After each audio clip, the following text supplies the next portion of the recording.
And let the record reflect that we've now been rejoined by all the members of our jury panel. Good morning, ladies and gentlemen. All right, we are in the midst of the final arguments. Mr. Cochran, you may continue with your argument, sir. Good Thank morning. you very kindly, Your Honor. Good morning, Judge Ito. Good morning again, ladies and gentlemen.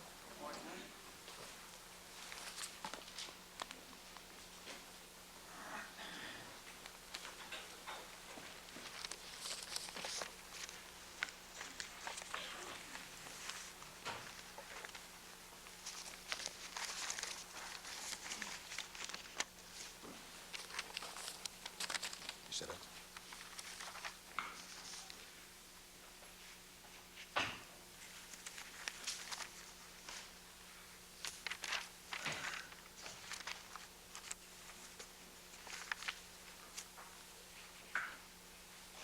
Thank you.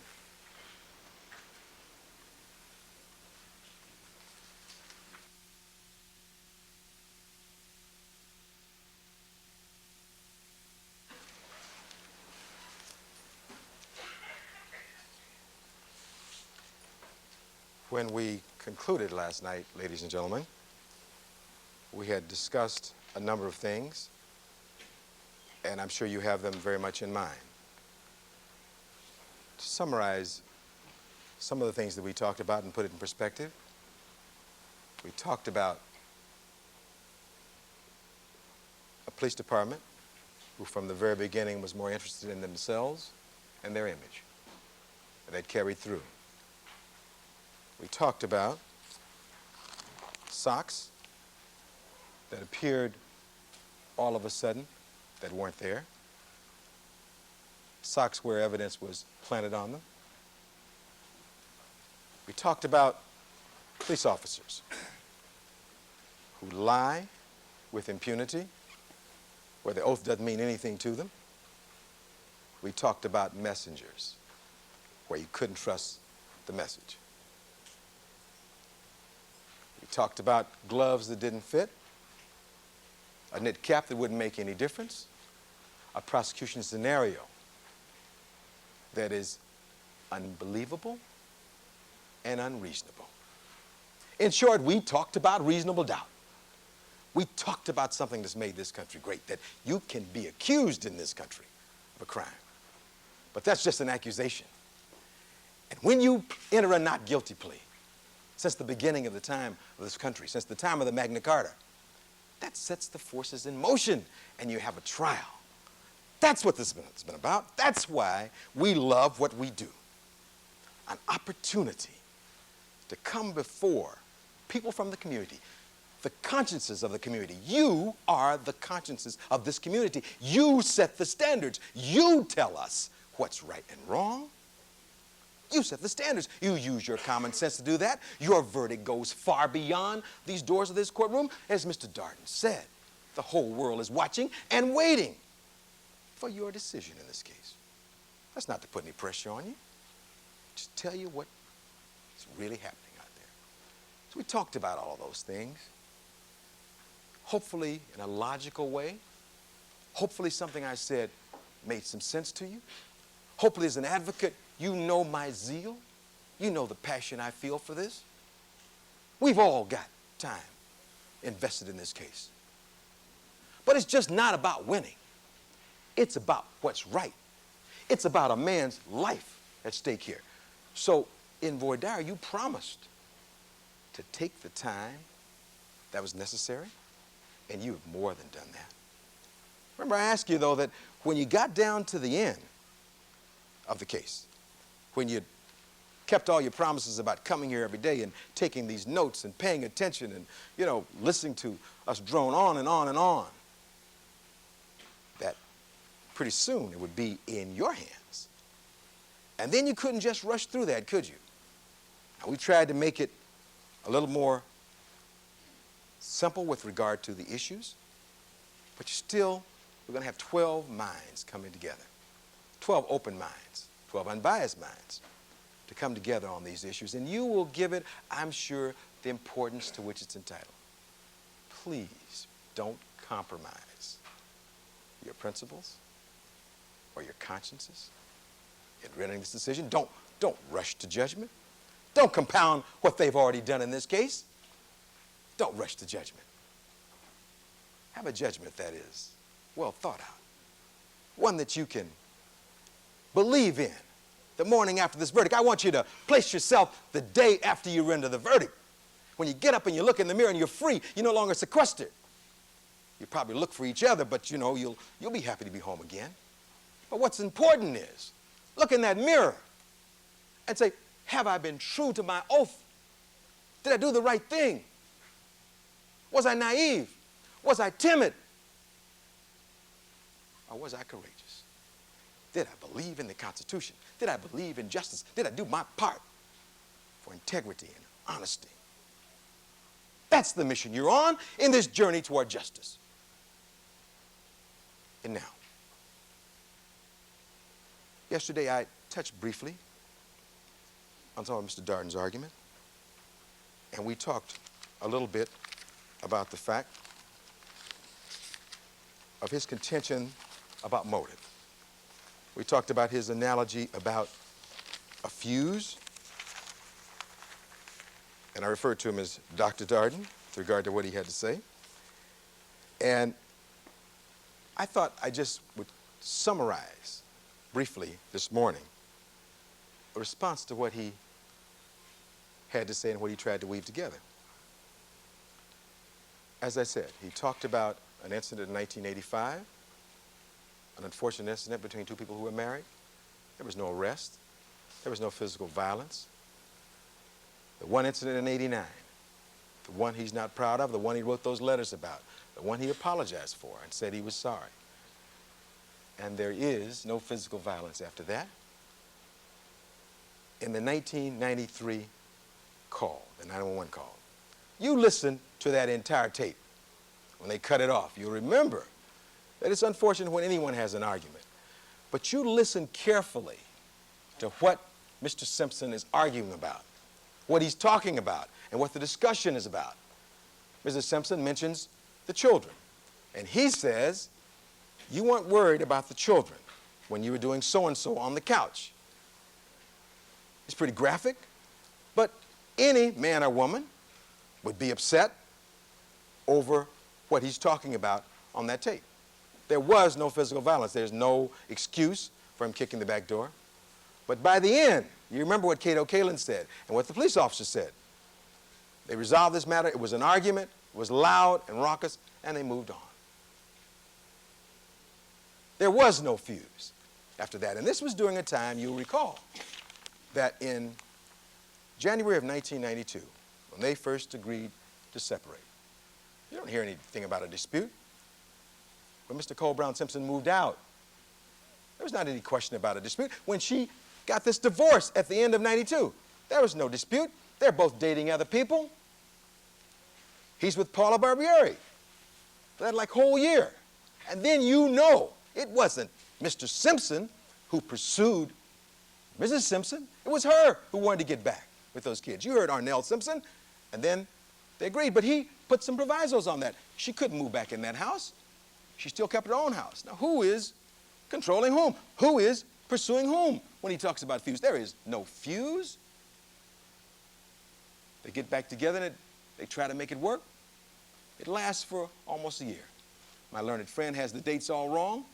It's around Mother's Day when they break up. You remember there's testimony from Johnnie Cochran about a pediatric AIDS affair where Paula Barbieri goes with O.J. Simpson.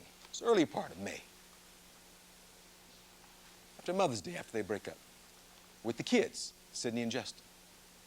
Now we know they'd been friends. Even when they broke up, they're friends. You know how you know that? Remember the barber, Juanita Moore. Nice lady who came in here and talked about O.J. Simpson not having dandruff, not having treated hair. She says she came to the house in the first part of May, and there was Nicole there, over at O.J. Simpson's house. There's no fuse. Then they go on later that month. They break up, even after being broken up. What does Arnell tell you? That when Nicole gets sick, you know these other people who she may be seeing or whatever, it's O.J. taking her soup, trying to help out. Now, you do that for your ex-wife or your ex-boyfriend or whatever. There's no fuse. There's no strings attached to that. He goes on with his life because now he's back with Paula. We'd been with the year before, and he didn't. And Miss Clark tried to get Cato Kalin to ask, didn't he take Paula someplace in the summer of '93 when she knew they were now back together? And Cato says, no, I don't think so, because they made this arrangement to date each other exclusively. And that's what happened, you see. And so we get all the way back past May into June, and there is no trigger, there is no fuse, there's nothing going on. The only fuse, the only trigger is in Mr. Darden's mind. The evidence isn't there, and they spent all this time about motive. There is none. They were two people who divorced. The case was settled, they had their homes, they moved on. Christian Reichardt tells you that night he was happier than he'd been for a long time because he got his life together and moved on. And so I just wanted you to put that in perspective. And if that wasn't enough, you look at that video of June 12th and the photograph of him with his daughter, and you see whether or not this is a happy man who's just getting on with his life. So when he rhetorically asked the question, why didn't we call Lenore Walker? I say back to him, why didn't you call Lenore Walker? She had something bad to say about O.J. Simpson. It wasn't necessary. It wasn't necessary. It wasn't necessary. As you know, we could be here forever, calling one witness after the other. Sooner or later, you were going to revolt, and I wouldn't blame you. Mr. Darden agrees. We had to cut it off at some point. So I hope that when you look about this so-called board of abuse and they have things about a divorce and things up there, you put this in perspective. Absence of motive tends to establish innocence. That's what the jury instruction says. Evidence of other offenses are introduced for a very limited portion in this case. And the bottom line is the positive things in this man's life. The good days far outweigh the bad days. And in your life, in all of our lives, we just hope at the end, when we must ultimately meet our makers, that the good days have outweighed the bad days. And in this marriage, the lasting monuments and memorials to this marriage are these two beautiful children. They had more good days than bad days by all of the evidence. These two people loved their children. They may have gone separate ways, but they loved their children. That's why he was back in town to go to that recital where there's so many people, where it's in this auditorium where Nicole Brown Simpson gets his tickets. You know, that's why they're talking in the afternoon, to make arrangements. And she's the one who holds the seat for him. This is what happened on that date. This isn't about any argument. This is a family thing. So Mr. Darden wants to make a big thing and says, well, he had to go out to dinner with Cato. He had to catch a plane. See the evidence for what it is. Understand these things. Put them in perspective. And so you use your common sense. There is no fuse with regard to that.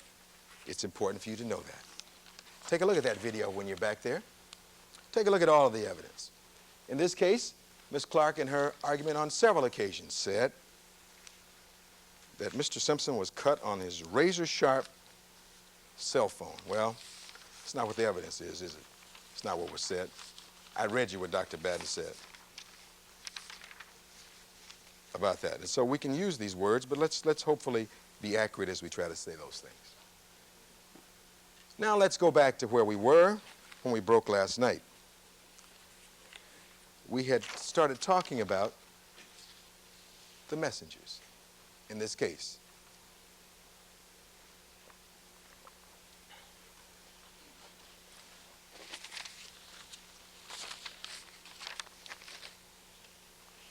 We talked briefly about Van Adder and about all of his big lies. His lies become very important because he's the co-lead investigator in this case. From the very beginning, he was lying to you. And it was interesting.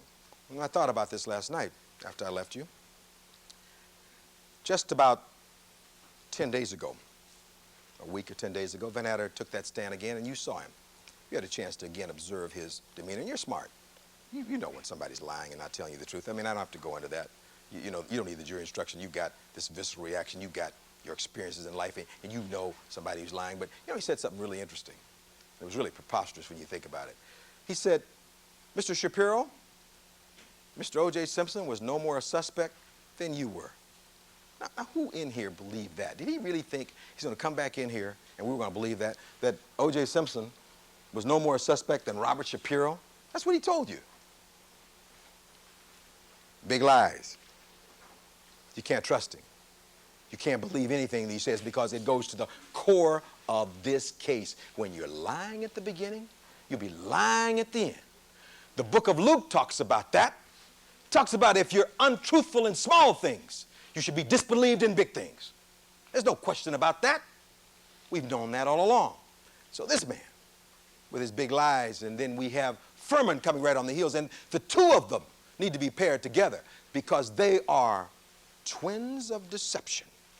Fuhrman and Van Adder, twins of deception who bring you a message that you cannot trust, that you cannot trust. Let's continue on where we left off then with this man, Fuhrman, who says some very interesting thing in the course of his testimony. And as we talked about Van Adder's big lies, we have Fuhrman's big lies. The Van Adder, the man who carried the blood. Fuhrman, the man who found the glove.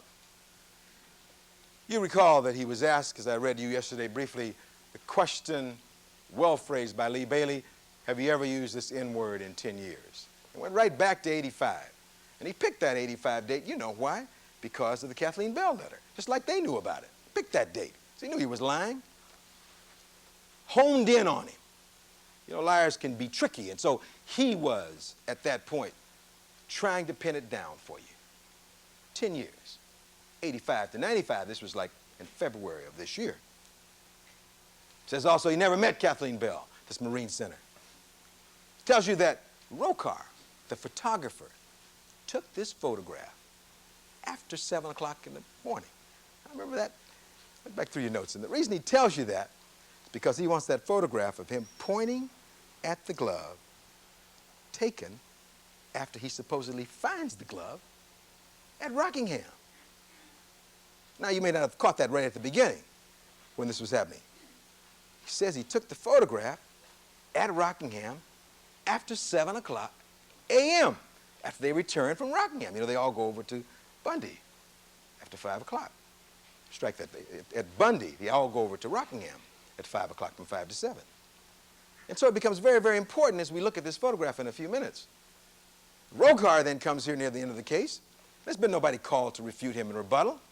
It says, these photographs on this contact sheet are all taken while it's dark. He says he could tell the difference in a photograph taken an hour and a half before sunrise, 5:41, 5:42, and an hour and a half afterwards. So then why then is this big liar in the crime scene with access to the glove and the hat? Why is he down there pointing at this glove where he's walking and all in the blood and everything when he wants you to believe it's 7 o'clock? Now, we know it's not 7 o'clock. See that photograph up there? That is Mark Fuhrman pointing, you see the envelope? Pointing under this neatly arranged cap and glove supposedly just happened to fall right under that bush in that fashion. That's what you're asked to believe. There he is pointing at it. Well, now, let me tell you why this is important. You recognize Fuhrman, personification of evil. When he's doing that, he's trying to tell you this is some important piece of evidence here. And I just came back from Rockingham. This matches the glove found over there. That's what he tells you. But he's lying again. He's lying, and that's why he's central to this case, because he hadn't even been to Rockingham at that point. And he's tracking in that blood at that point. And that becomes very important, because you remember he slips up and says, in the Bronco at some point. Did he get in that Bronco? Did he put a bloody footprint in that Bronco? Are his shoes size 12? Talks about in the Bronco. He talks about them. Remember, there's a question he was asked about gloves, and Lee Bailey asked him about, well, he says, well, he's talking about gloves, and he says, them. Never explained that. When he says them, does that mean 2 gloves? He said, I saw them. Is that 2 gloves? Why would you say them? He's intelligent enough to come and lie to you. So, that picture, that photograph there, that seals their doom. That seals their doom. This man, who in '85, in his mind, started this. This man, who's asked to go over and help O.J. Simpson, to notify him and take care of the kids. This man, this perjurer, this racist, this genocidal racist, this is the man. And he says then, inferentially, he didn't plant the glove. But now we know about these photographs when they were taken. And you look, you'll have that contact sheet, and you'll see the photograph of Mr. Cole Brown Simpson. And the last 2 on this roll, taken at nighttime with the flash at 4:30 or so in the morning. Why else is this important? Because they're going to tell you, well, he didn't have an opportunity to get the glove or get access to anything. Remember, they brought all these police officers in here, including Lieutenant Spangler, to say, well, you know, we were just watching Fuhrman the whole time. First of all, you knew that was a lie at the beginning. Why would anybody be necessarily watching him? They're always covering for him anyway. But we knew that wasn't true because when Rokar got there, shortly after 3 o'clock, Rokar goes to that back alley and he sees Risky, who's back there then. Remember, Rokar sees Risky in the back alley. Rokar doesn't even see Fuhrman for like a half hour after he gets there, he says. Then all of a sudden, Fuhrman shows up. Where has he been? What's he been doing? And then Risky is out in the front of Bundy there. And Risky testifies about the taking of this photograph. He wants to place the time later, but he said it's before the sun comes up, before daylight. That has to be, because we've stipulated to it, before 5:41. So inadvertently, he corroborates Rokar. But Rokar knows because he took these photographs. Why then, ladies and gentlemen, is he pointing at this glove when he hasn't even been over there? Why then would they try to tell you he doesn't have time at Bundy when he's by himself for this period of time? He's not with any Spangler, he's walking around by himself. Why then is he walking in that crime scene, and why does he lie to you and said he didn't have access to the crime scene? Now these are the facts. These are the facts. I haven't made them up. This is what you heard in this case. This is what we've proven. Some of it came in late, some of it came in early. But our job here is to piece this together so that you can then see this. So when he refers to the gloves as them, that's never been cleared up for you, and it can't. It's a Freudian slip. When he talks about in the Bronco, and there was a dispute, well, did he really say that? Remember, the tape was played, the preliminary hearing, and his voice was heard saying, in the Bronco. You can see all these things. He's strolling down to Rockingham. The big man, figuring a way to do this, to carry out this plan, this thought he has in his mind since 1985, to make the big score. And so Rokar severely impeaches Fuhrman about these photographs. And once again, these photographs speak 1,000 words. Concluding about Risky, he said on cross-examination that the photograph pointing at the glove was taken at least 40 minutes before daylight. The sun rose at 5:41, maybe a little bit late, but it was before daylight. And so we know that. That's now clear. Why did they then all try to cover for this man, Fuhrman? Why would this man, who is not only Los Angeles' worst nightmare, but America's worst nightmare, why would they all turn their heads and try to cover for him? Why would you do that if you're sworn to uphold the law? There is something about corruption. There's something about a rotten apple that will ultimately infect the entire barrel. Because if the others don't have the courage that we've asked you to have in this case. People sit silently by. We live in a society where many people are apathetic. They don't want to get involved. And that's why all of us, to a person in this courtroom, have thanked you from the bottom of our hearts. Because you know what? You haven't been apathetic. You're the ones who made a commitment toward justice. And it's a painful commitment, but you got to see it through. Your commitment, your courage is much greater than these police officers. This man could have been off the force long ago if they'd done their job, but they didn't do their job. People looked the other way. People didn't have the courage. One of the things that has made this country so great is people's willingness to stand up and say, that's wrong. I'm not going to be part of it. I'm not going to be part of the cover-up. That's what I'm asking you to do. Stop this cover-up. Stop this cover-up. If you don't stop it, then who? You think the police department is going to stop it? You think the DA's office is going to stop it? Do you think we can stop it by ourselves? It has to be stopped by you. And you know, they talked about Fuhrman. They talked about him in derisive tones now. And that's very fashionable now, isn't it? Everybody wants to beat up on Fuhrman, the favorite whipping boy in America. I tell you, I don't take any delight in that. Because you know, before this trial started, if you grow up in this country, you know there are Fuhrmans out there. You learn early on in your life that you're not going to be naive, that you love your country, but you know it's not perfect. So you understand that. So it's no surprise to me. But I don't take any pride in it.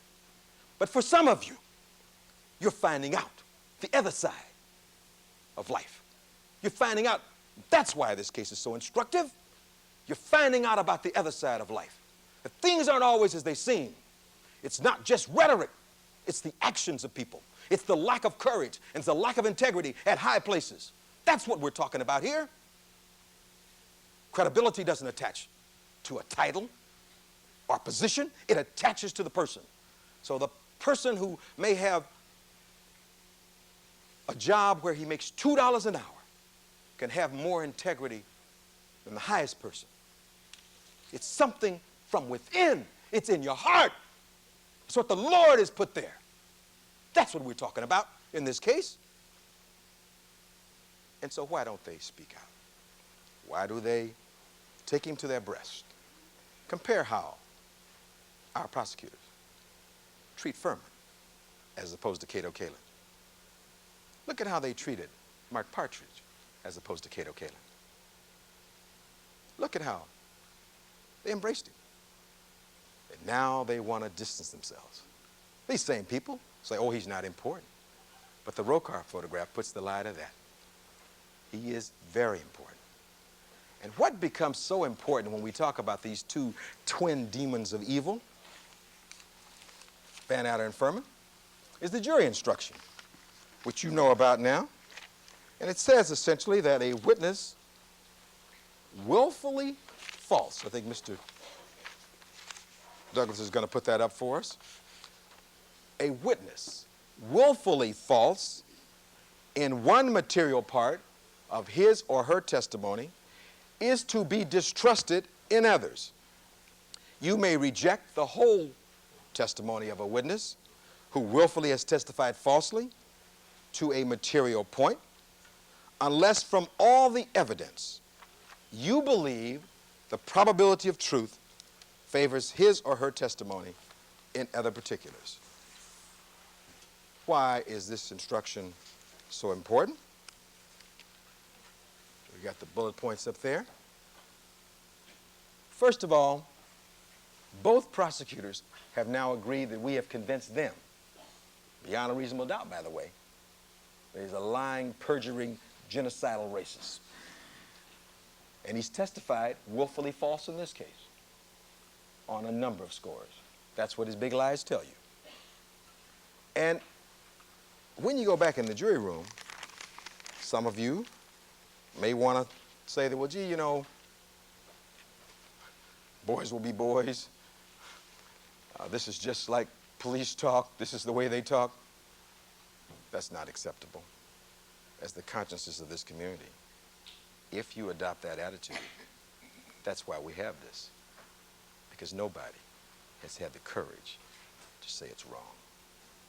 You are empowered to say we're not going to take that anymore. I'm sure you'll do the right thing about that. So that what you then, it seems to me, must do is you have the authority. You may reject the whole testimony. You can then wipe out everything that Fuhrman told you, including the glove and all the things he recovered in the glove. That's why they're so worried. That's why when people say Fuhrman is not central, they're wearing blinders. They've lost their objectivity.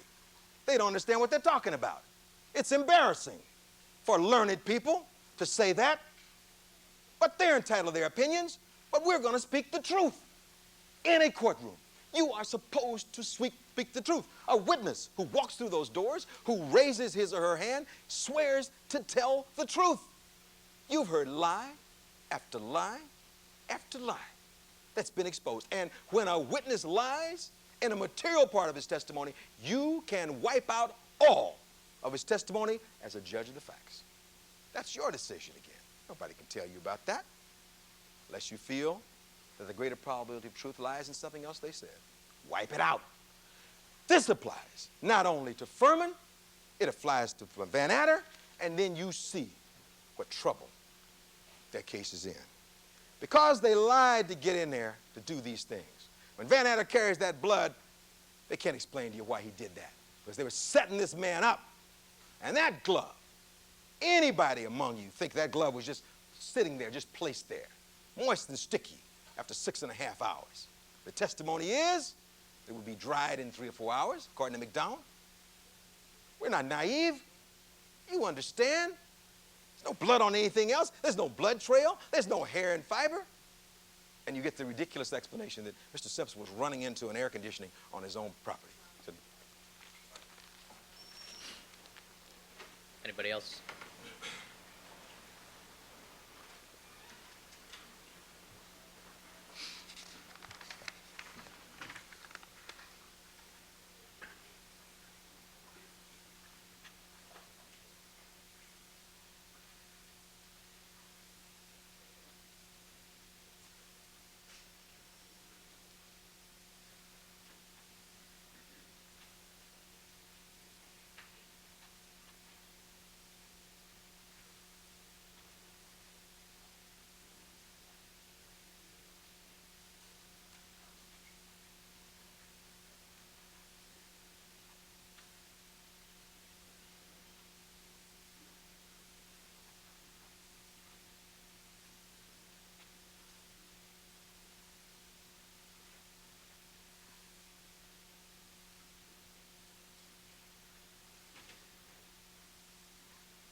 All right, the record will reflect that we now have our complete jury panel. Mr. Cochran. thank you. Nice time, my brother.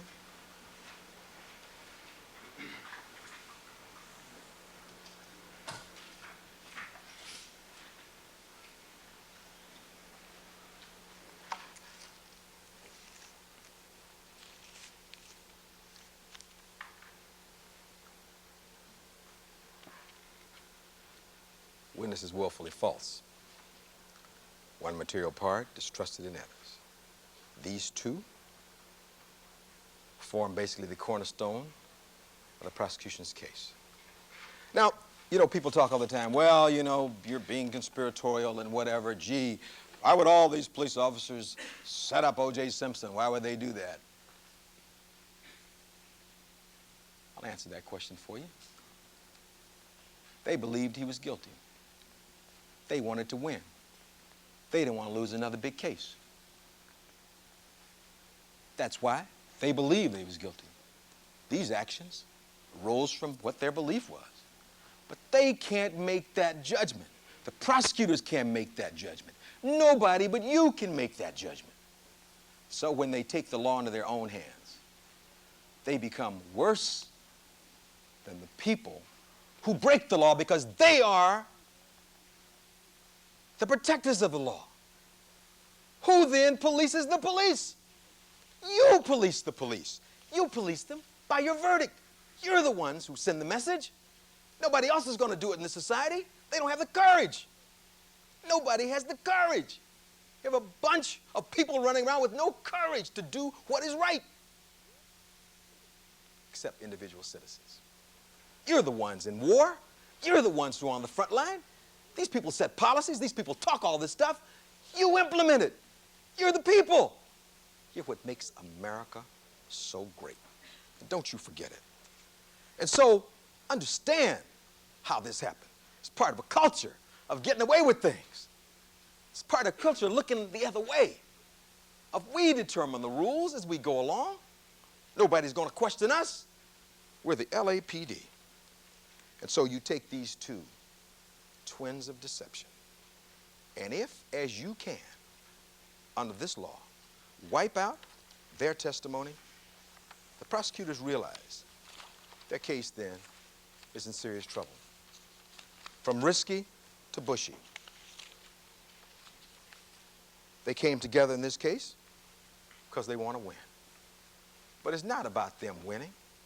It's about justice being done. They'll have other cases. This is this man's one life that's entrusted, or will be soon, to you. So when we talked about this evidence being compromised, contaminated, and corrupted, some people didn't believe that. Have we proved that? Have we proved that it was compromised, contaminated, and corrupted? And yes, even something more sinister? I think you'll agree we did. But there's something else about this man, Fuhrman, that I have to say before I'm going to terminate this part of my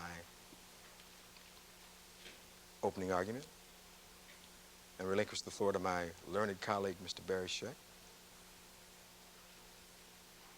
It's something that Fuhrman said, and I'm going to ask Mr. Douglas and Mr. Harris to put up that Kathleen Bell letter. You know, it's one thing, and I dare say that most of you, when you heard Fuhrman say he hadn't used the N-word, that you probably thought, well, he's lying. We know that's not true. That's just part of it, and that's what the prosecutors want to just talk about, that part of it. It's not the part that bothers us on the defense. I live in America.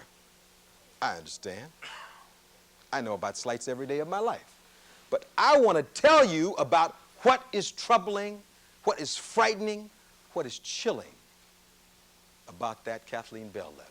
Let's see if we can see part of it. And I think you will agree. So I want to put the focus back where it belongs on this letter and its application to this case.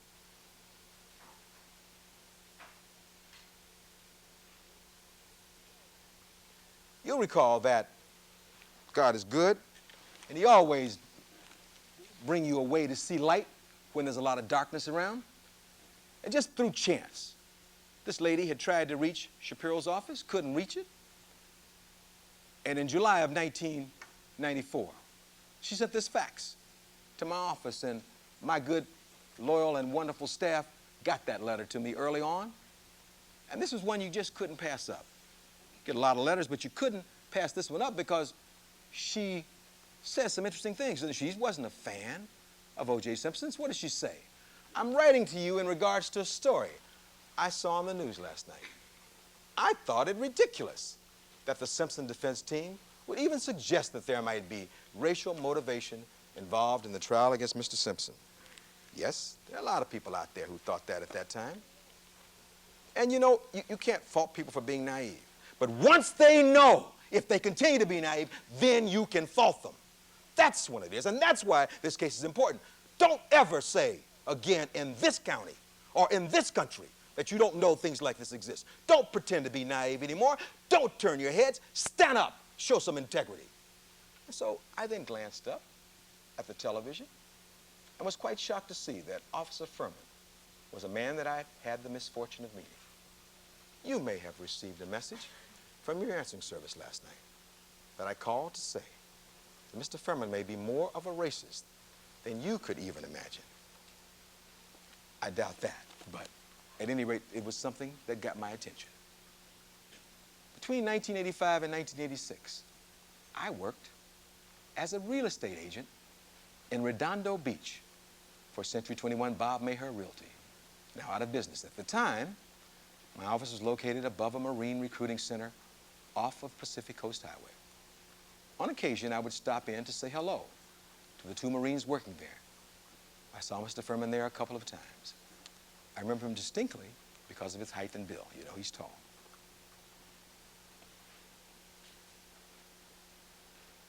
While speaking to the men, I learned that Mr. Fuhrman was a police officer in Westwood. Isn't that interesting? Just exactly the place where Laura McKinney met him. And I don't know if he was telling the truth, but he said that he'd been in the special division of the Marines.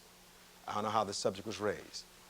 But Officer Fuhrman said that when he sees a nigger, as he called it, driving with a white woman, he would pull them over. I asked, what if he didn't have a reason? And he said that he would find one. I looked at the 2 Marines to see if they knew he was joking, but it became obvious to me that he was very serious. Now, let me just stop at this point.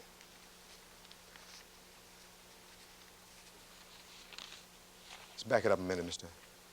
Harris. Pull it back down, please. If he sees an African American with a white woman, he would stop them. If he didn't have a reason, he'd find one or make up one. This man will lie to set you up. That's what he's saying there. He will do anything to set you up because of the hatred he has in his heart. A racist is somebody who has power over you, who can do something to you. People could have views, but keep them to themselves. But when they have power over you, that's when racism becomes insidious. That's what we're talking about here. He has power. A police officer in the street, a patrol officer, is the single most powerful figure in the criminal justice system. He can take your life. Unlike the Supreme Court, you don't have to go through all these appeals. He can do it right there and justify it. And that's why this has to be rooted out in the LAPD and every place else. Make up a reason. Because he made a judgment. That's what happened in this case. They made a judgment. Everything else after that was going to point toward O.J. Simpson. They didn't want to look at anybody else. Mr. Darden asked, who did this crime? That's their job as the police. We've been hampered. They turned down our offers for help. But that's the prosecution's job. The judge says, we don't have that job. The law says that. We'd love to help do that. Who do you think wants to find these murderers more than Mr. Simpson? But that's not our job. It's their job. And when they don't talk to anybody else, when they rush to judgment in their obsession to win, that's why this became a problem. This man had the power to carry out his racist views. And that's what's so troubling. Let's move on. Making up a reason. That's troubling. That's frightening. That's chilling. But if that wasn't enough, the thing that really gets you, she goes on to say, Officer Fuhrman went on to say that he would like nothing more than to see all niggers gathered together and killed. He said something about burning them or bombing them. I was too shaken to remember the exact words he used. However, I do remember that what he said was probably the most horrible thing I'd ever heard someone say. What frightened me even more was that he was a police officer, sworn to uphold the law. And now we have it. There was another man not too long ago in the world who had those same views, who wanted to burn people, who had racist views and ultimately had power over people in his country. People didn't care. People said he's just crazy, he's just a half-baked painter. And they didn't do anything about it. This man, this scourge, became one of the worst people in the history of this world, Adolf Hitler, because people didn't care, didn't try to stop him. He had the power over his racism and his anti-religionism. Nobody wanted to stop him, and it ended up in World War II, the conduct of this man. And so Fuhrman wants to take all black people now and burn them or bomb them. That's genocidal racism. Is that ethnic purity? What is that? What is that? We're paying this man's salary to espouse these views. You think he only told Kathleen Bell, whom he just had met? You think he talked to his partners about it? You think his commanders knew about it? You think everybody knew about it and turned their heads and nobody did anything about it? Things happen for a reason in your life. Maybe this is one of the reasons we're all gathered together here this day, 1 year and 2 days after we met. Maybe there's a reason for your purpose. Maybe this is why you were selected. There's something in your background and your character that helps you understand this is wrong. Maybe you're the right people at the right time, at the right place to say no more. We're not going to have this. This is wrong. What they've done to our client is wrong. This man, O.J. Simpson, is entitled to an acquittal. You cannot believe these people. You can't trust the message. You can't trust the messengers.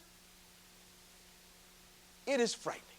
It is quite frankly frightening. And it's not enough for the prosecutors now to stand up and say, oh, let's just back off. The point I was trying to make, they didn't understand that it's not just using the N-word. Forget that. We knew he was lying about that. Forget that. It's about the lengths to which he would go to get somebody black and also white if they associated with black. That's pretty frightening. It's not just African Americans, it's white people who would associate or deign to go out with a black man or marry one. You're free in America to love whomever you want. So it infects all of us, doesn't it? This one rotten apple. And yet they cover for him. Yet they cover for him. And so how do we do it? And what do we do with regard to this man? Well, we call some witnesses. And you recall these witnesses.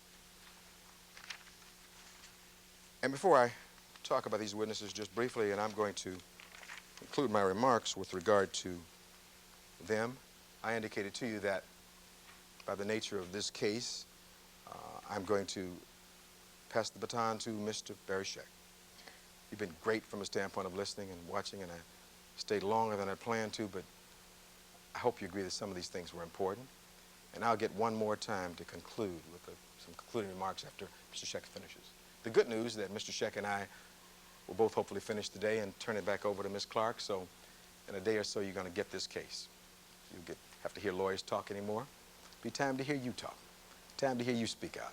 And I'll be happy. I'll relax tonight knowing that soon it's going to be in your hands.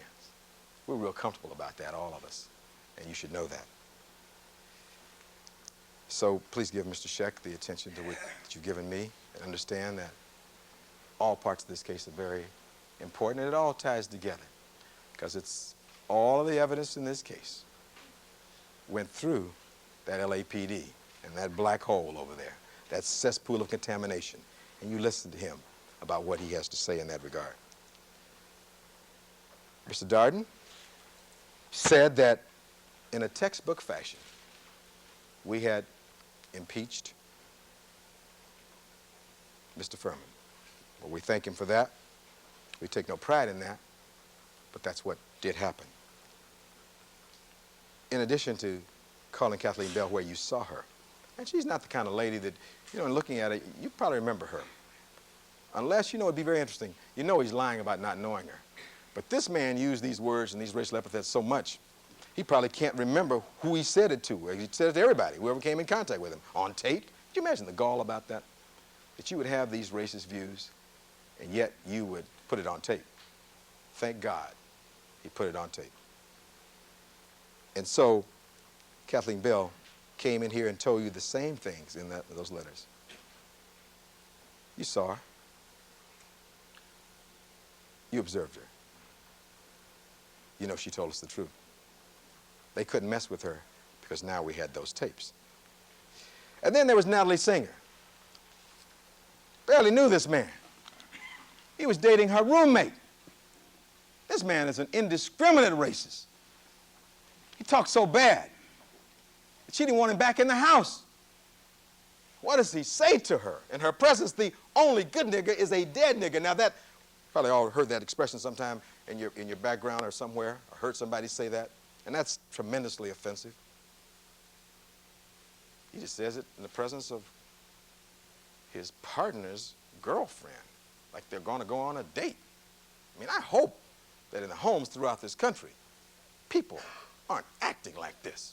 This happened to come to light, but I'd be pretty frightened if I thought that the majority of people in this country acted like this behind closed doors or whatever, because what you do in the dark is going to come to the light. Remember that.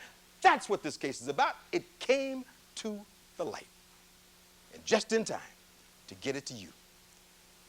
So you saw her on the stand. You saw her graphically. Talk about that. You doubt in anybody's mind she's telling you the truth? Any one of you think she's not telling you the truth? And then finally we had Roderick Hodge in this series of witnesses. And Roderick Hodge,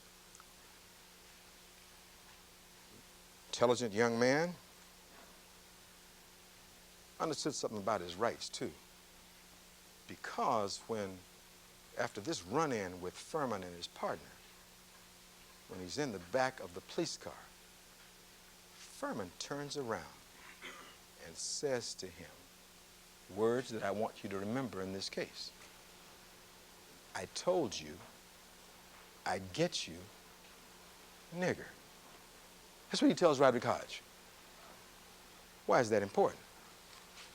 Because from 1985, when he went on that one call involving the Mercedes, that was this man's mindset vis-a-vis O.J. Simpson. I'm going to get that guy. And in '89, when he wrote that report, indelibly impressed on his mind, and in '94, he had his chance. Still in West Los Angeles, he had his chance. So Hodge is important because you can espouse all these epithets and talk theoretically about your racism, but when it's directed toward a human being. And I said to him, Mr. Hodge, tell this jury how that made you feel. He said it made me feel angry and upset and frustrated.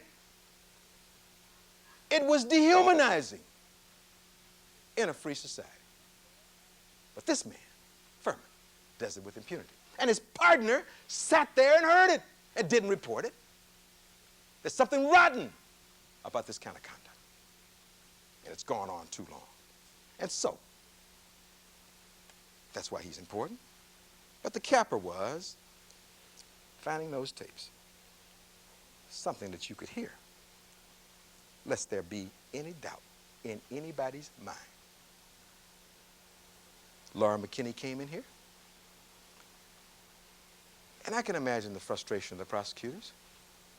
They've had the glove demonstration. They've seen all these other things go wrong.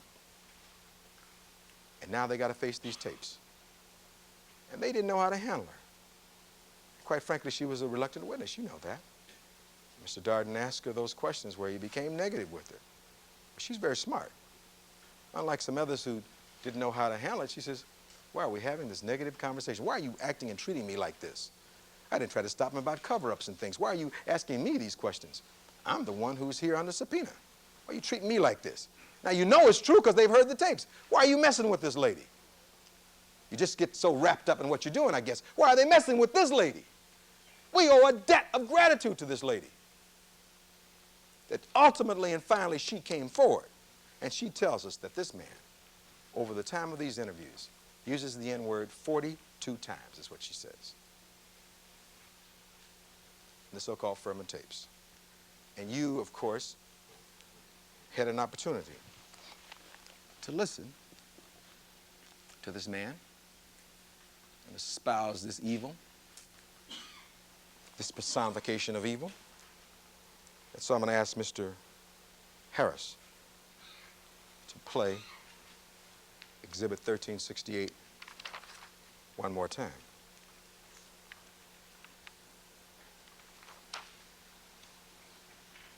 There was a transcript. This was not on tape. The tape had been erased, where he said, "We have no niggers where I grew up." These are 2 of 42, as you recall. And then there was his actual voice.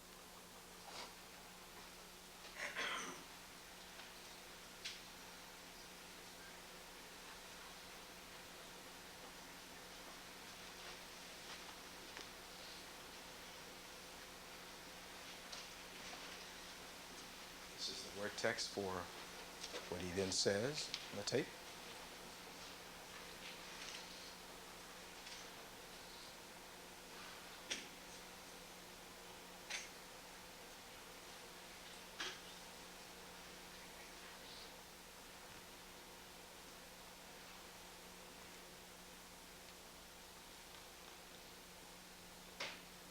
They don't do anything.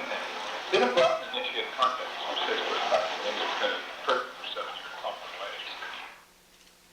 Now, you heard that voice.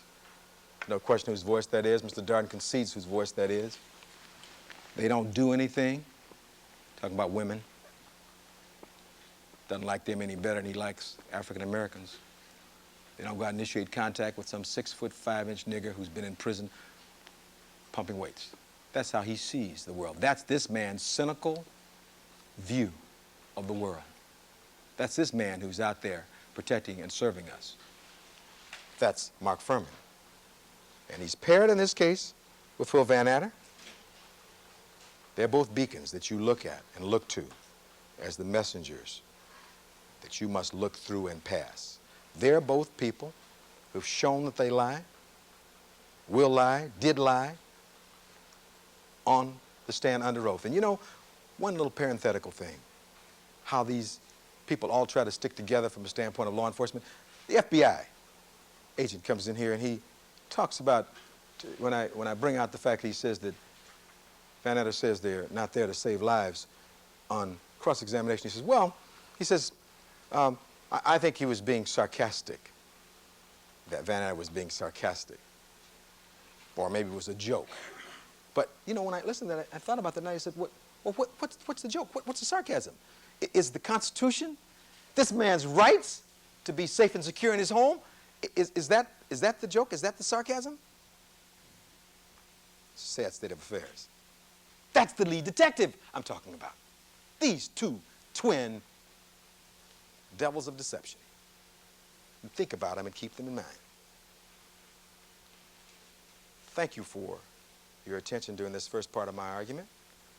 I hope that during this phase of it, I have demonstrated to you that this really is a case about a rush to judgment, an obsession to win at all costs, a willingness to distort, twist, theorize in any fashion to try to get you to vote guilty in this case where it is not warranted, that these metaphors about an ocean of evidence or a mountain of evidence is little more than a tiny, tiny stream, if at all. that points equally toward innocence. That any mountain has long ago been reduced to little more than a molehill under an avalanche of lies and complexity and conspiracy. This is what we've shown you. And so, as great as America is, we have not yet reached the point where there's equality in rights or equality of opportunity. I started off talking to you a little bit about Frederick Douglass and what he said more than 100 years ago. For there are still the Mark Fuhrmans in this world and in this country who hate and are yet embraced by people in power. But you and I, fighting for freedom and ideals and for justice for all, must continue to fight to expose hate and genocidal racism and these tendencies. We then become the guardians of the Constitution, as I told you yesterday. For if we as the people don't continue to hold a mirror up to the face of America and say, this is what you promised, this is what you delivered. If you don't speak out, if you don't stand up, if you don't do what's right, this kind of conduct will continue on forever. And we'll never have an ideal society, one that lives out the true meaning of the creed of the Constitution, of life, liberty, and justice for all. I'm going to take my seat, but I get one last time to address you, as I said before. This is a case about an innocent man wrongfully accused. You've seen him now for a year and 2 days. You've observed him through the good times and the bad times. Soon, it'll be your turn. You have the keys to his future. You have the evidence by which you can acquit this man. You have not only the patience, but the integrity and the courage to do the right thing. We believe you'll do the right thing. And the right thing is to find this man not guilty of both of these charges. Thank you very, very much. I appreciate your attention. I think, Your Honor, we may need a brief break because he has to be Exhibits. judge. All right. Yes. All right, ladies and gentlemen, we'll take a 15-minute recess at this time. Remember all my admonitions to you. We'll see you back here in 15 minutes. All right, we'll stand in recess.